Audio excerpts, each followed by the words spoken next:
Hi viewers, welcome to my channel Veda filling. ಇವತ್ತು weekly analysis ನೋಡೋಣ. Weekly chart ತಗೊಂಡಿದ್ದೀನಿ. Weekly ಚಾರ್ಟಲ್ಲಿ ಕಂಪ್ಲೀಟ್ ಅನಾಲಿಸಿಸ್ ಮಾಡಿ ನೋಡೋಣ. ವೀಕ್ಲಿ ಅಂತೀವಿ, ಮಂತ್ಲಿ ಮಂತ್ಲಿ ವೇವ್ ಕರೆಕ್ಷನ್ ವೇವಲ್ಲಿ ಫೋರ್ತ್ ವೇವ್ ಕೆಳಗಡೆ ಬರ್ತಾ ಇದೆ. ಅದರಲ್ಲಿ ಎ ಬಿ ಸಿ ಕರೆಕ್ಷನ್ ಹೇಗೆ ಅಂದರೆ ಕರೆಕ್ಟಾಗಿ ಈಗ ಬರ್ತಾ ಇದೆ. ಎ ಬಿ ಸಿ ಕರೆಕ್ಷನು ಇದು ಬಿ ಕರೆಕ್ಟಿವ್ ವೇವ್ ಬರ್ತಾ ಇದೆ. ಈ ಕರೆಕ್ಟಿವ್ ವೇವ್ ಕಂಪ್ಲೀಟ್ ಆಗಿದೆ ಇಲ್ವಾ ಅನ್ನೋದು ಚೆಕ್ ಮಾಡಿ ನೋಡೋಣ. ಈಗ ಫಸ್ಟ್ ಆಫ್ ಆಲ್ ಇವಾಗ ಬಂದು ಈ ಟ್ರೆಂಡ್ ಲೈನ್ ಬ್ರೇಕ್ ಆಗಿ ಡೌನ್ ಸೈಡ್ ಓಪನ್ ಆಗಿ ಅಪ್ ಸೈಡ್ ರಿಟ್ರೇಸ್ಮೆಂಟ್ ಕೊಟ್ಟಿದೆ. ಈ 23,600 ಲೆವೆಲ್ ಬಂದು ಬ್ರೇಕ್ ಆಗಿಲ್ಲ. ಈ ಲೆವೆಲ್ ಬ್ರೇಕ್ ಆಗಿದ್ರೆ ಅಪ್ ಸೈಡ್ ಹೋಗೋ ಚಾನ್ಸ್ ಇತ್ತು, ಆದರೆ ಅಪ್ ಸೈಡ್ ಬ್ರೇಕ್ ಆಗಿಲ್ಲ.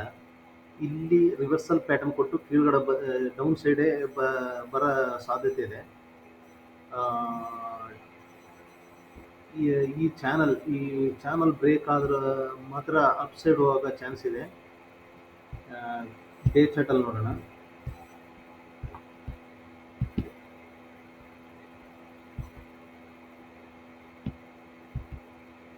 ಡೇ ಚಾರ್ಟಲ್ಲಿ ಫಸ್ಟ್ ಆಫ್ ಆಲ್ ಇಲ್ಲಿ ಎ ಬಿ ಸಿ ಕರೆಕ್ಷನಲ್ಲಿ 5 ವೇವ್ಸ್ ಬಂದಿದೆ. 1 2 3 4 5. ಫಸ್ಟು ಎ ಬಿ ಸಿ ಕರೆಕ್ಷನಲ್ಲಿ ಬಂದಿದೆ. Sub wave correction A B C.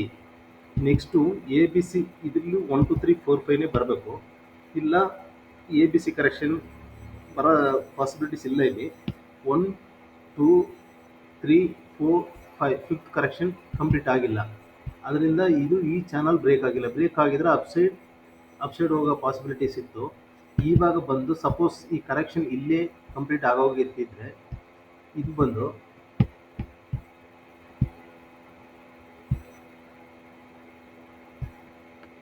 ಇಲ್ಲಿ ನೋಡಿ, ಫಿಬೊನಾಸಿ ಲೆವೆಲ್ ಬಂದು 0.618 ಲೆವೆಲ್ 23,650 ಲೆವೆಲ್ಲಿ ರಿವರ್ಸಲ್ ಪ್ಯಾಟರ್ನ್ ಕೊಟ್ಟಿದೆ. ಇಲ್ಲಿ ಈ ರಿವರ್ಸಲ್ ಪ್ಯಾಟರ್ನ್ ಬಂದು ಇದಕ್ಕೆ ರೀಟ್ರೇಸ್ಮೆಂಟು ಸಪೋಸ್ ಇಲ್ಲಿಂದ 22,800 ಇದೆ. ಅಪ್ ಸೈಡ್ ರ್ಯಾಲಿ 23,659 ವರೆಗೆ ರ್ಯಾಲಿ ಆಗಿದೆ. 700 ವರೆಗೆ ರ್ಯಾಲಿ ಆಗಿದೆ. ಇದಕ್ಕೊಂದು ರೀಟ್ರೇಸ್ಮೆಂಟ್ ಬಂದರೆ ಸಪೋಸ್ ಇದುವರೆಗೆ ಬರುತ್ತೆ ಅಂದರೆ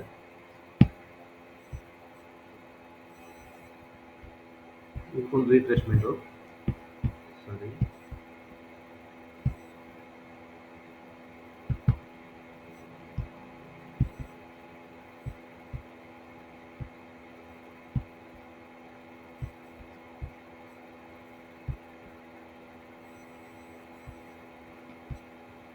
ಇದರಿಂದ ಅಪ್ಸೈಡ್ ರ್ಯಾಲಿಗೆ ಒಂದು ರೀಟ್ರೇಸ್ಮೆಂಟ್ ಬರಬೇಕಾದ್ರೆ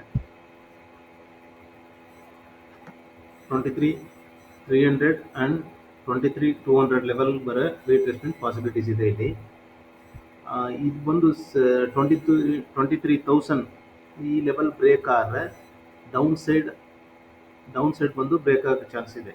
ಡೌನ್ ಸೈಡ್ ಹೋಗಾಗ ಅದು ಫಿಫ್ತ್ ವೇವ್ ಕಂಪ್ಲೀಟ್ ಆಗುತ್ತೆ ಬಂದು. ಈಗ ಅಟ್ ಪ್ರೆಸೆಂಟ್ ಬಂದು ಈ ಚಾನಲ್ ಬ್ರೇಕ್ ಆಗಿಲ್ಲ.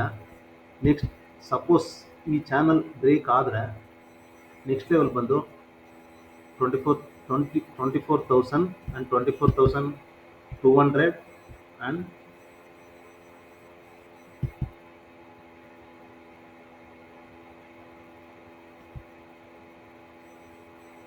24,200 ಲೆವೆಲ್ ಆ್ಯಂಡ್ 24,400 ಲೆವೆಲ್ ಹೋಗೋ ಪಾಸಿಬಿಲಿಟೀಸ್ ಇದೆ. ಇಲ್ಲಿ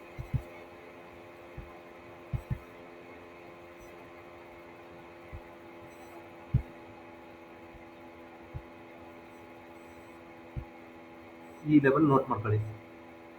ನೆಕ್ಸ್ಟ್ ಮಂಡೇ ಬಂದು 23,400 first target, second target 23,300 and 150 ಈ ಲೆವೆಲ್ ಬರೋ ಪಾಸಿಬಿಲಿಟೀಸ್ ಇದೆ ಮಂಡೇ. ನೆಕ್ಸ್ಟ್ ಬಂದು ಬ್ಯಾಂಕ್ ನಿಫ್ಟಿ ನೋಡೋಣ. Bank 1 minute.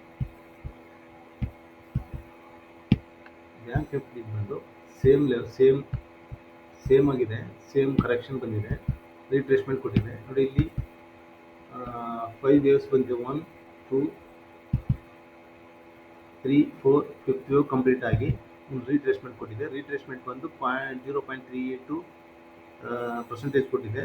50,000 ಬ್ರೇಕ್ ಆಗಿದೆ. ನೆಕ್ಸ್ಟ್ ಲೆವೆಲ್ ಬಂದು 50,800 ಆ್ಯಂಡ್ 51,500 ಲೆವೆಲ್ ಹೋಗೋ ಪಾಸಿಬಿಲಿಟೀಸ್ ಇದು. ಈ ಲೆವೆಲ್ ಬಂದು ಇದು 4 ಅವರ್ ಚಾರ್ಟಲ್ಲಿ ಈ ಟ್ರೆಂಡ್ ಲೈನ್ ಡ್ರಾ ಮಾಡಿದ್ದೀನಲ್ಲ, ಇದು ಬ್ರೇಕ್ ಆದ ಡೌನ್ ಸೈಡ್ ಬರೋ ಪಾಸಿಬಿಲಿಟೀಸ್ ಇದೆ. ಇದು ಬ್ರೇಕ್ ಆಗಿ ಈ ಟ್ರೆಂಡ್ ಲೈನ್ ಬ್ರೇಕ್ ಆಗಬೇಕು. ಈ ಟ್ರೆಂಡ್ ಲೈನ್ ಬ್ರೇಕ್ ಆದರೆ ಫಸ್ಟ್ ಟಾರ್ಗೆಟ್ ಬಂದು 49,500 ಆ್ಯಂಡ್ 48,700. ನೆಕ್ಸ್ಟ್ ಲೆವೆಲ್ ಬಂದು 48,400 ಲೆವೆಲ್ ಬರೋ ಪಾಸಿಬಿಲಿಟೀಸ್ ಇದೆ. ಇನ್ನು ಓಪನ್ ಇಂಟ್ರೆಸ್ಟ್ ನೋಡೋಣ. ಓಪನ್ ಇಂಟ್ರೆಸ್ಟ್ ಬಂದು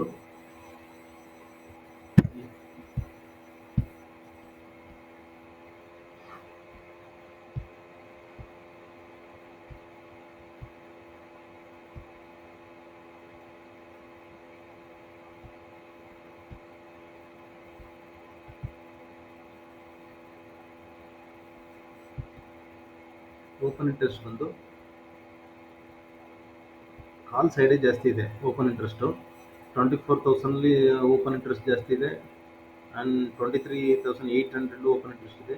ಅದರ ಪುಟ್ ಸೈಡ್ ಓಪನ್ ಇಂಟ್ರೆಸ್ಟೇ ತುಂಬ ಕಡಿಮೆ ಇದೆ. ಅದನ್ನು ಡೌನ್ ಸೈಡ್ ಹೋಗೋ ಪಾಸಿಬಿಲಿಟೀಸೇ ಜಾಸ್ತಿ ಇದೆ.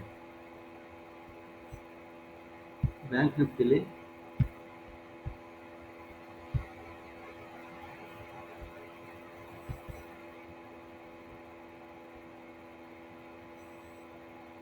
ಬ್ಯಾಂಕ್ ನಿಫ್ಟಿಲಿ 51,000 ಕಾಲ್ ರೈಟರ್ಸ್ ಜಾಸ್ತಿ ಇದ್ದಾರೆ. ನೆಕ್ಸ್ಟ್ ಬಂದು 50,500 ಲೆವೆಲ್ಲು ಇದ್ದಾರೆ. ಪುಟ್ ಸೈಡ್ ಬಂದು 50,000 ಇದ್ದಾರೆ. ಇದು ಬಂದು ಒಂದು ರೇಂಜ್ ಬೌಂಡ್ರಿ ಇರೋ ಚಾನ್ಸಸ್ ಇದೆ ಬ್ಯಾಂಕ್ ನಿಫ್ಟಿ. ನಿಫ್ಟಿ ಬಂದು ಡೌನ್ ಸೈಡ್ ಬರೋ ಜಾಸ್ತಿ ಪಾಸಿಬಿಲಿಟೀಸ್ ಇದೆ. Thank you.